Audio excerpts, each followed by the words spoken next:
What was Penn State's wrestling performance like at this wrestling championships? Of course, Penn State won their 8th title in 9 years, and they won it before the last session even started. This was unlike last year, which came down to the wire.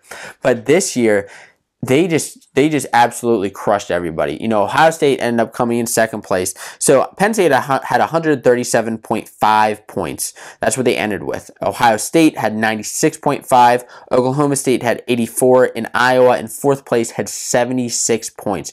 So a lot of people are wondering, you know, just how great was Penn State's performance this year?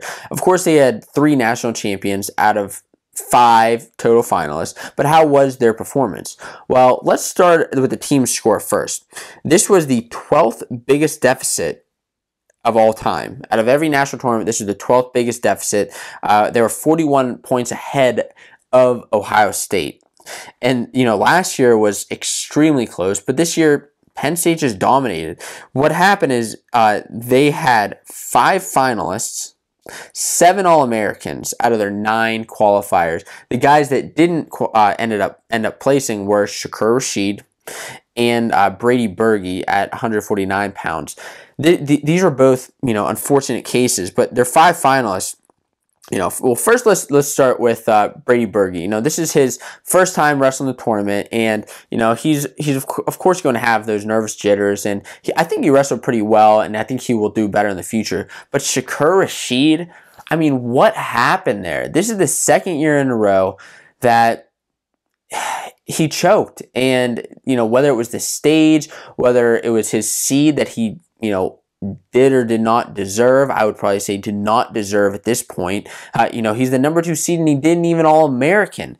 That was very harmful for Penn State. Penn State, you know, with him possibly making the finals or even All-American, he could have had a lot more points scored for Penn State, even beating their all-time points record. Does that really matter in the long run? No.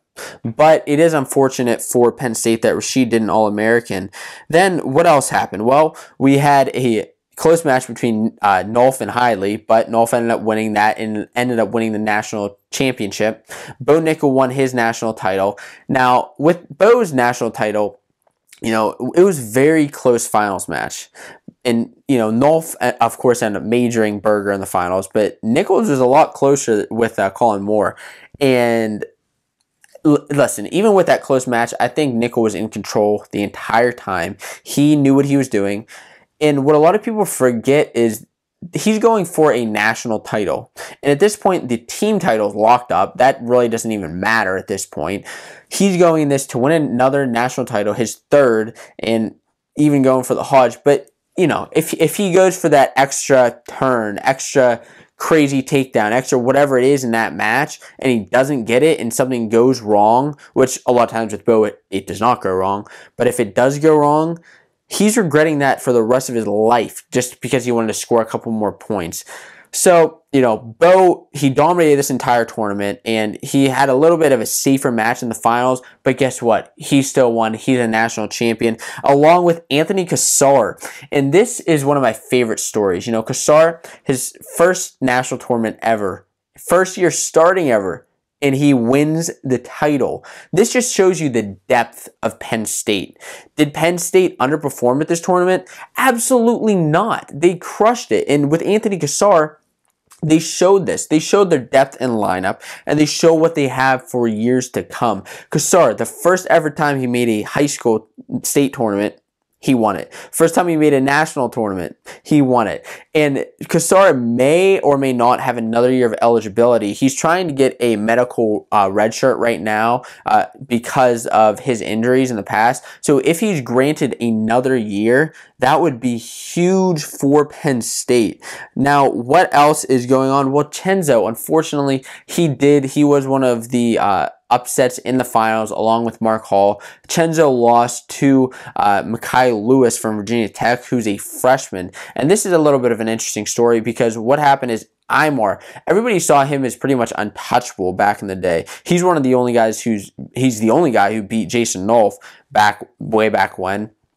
And then Chenzo came in kind of out of nowhere and pinned Imar, then beat him again the next year. And now we have Chenzo, who's the #1 seed, up on top. And what happens? He's knocked off by Mekhi Lewis, who is a freshman, and like Vincenzo was a freshman at the time. Will Mekhi stay on top this next year? Will Vincenzo beat him again? Because he still has another shot at him to win a third title. I happen to think that he will, because that's what Penn State does. They really closed the gap on this.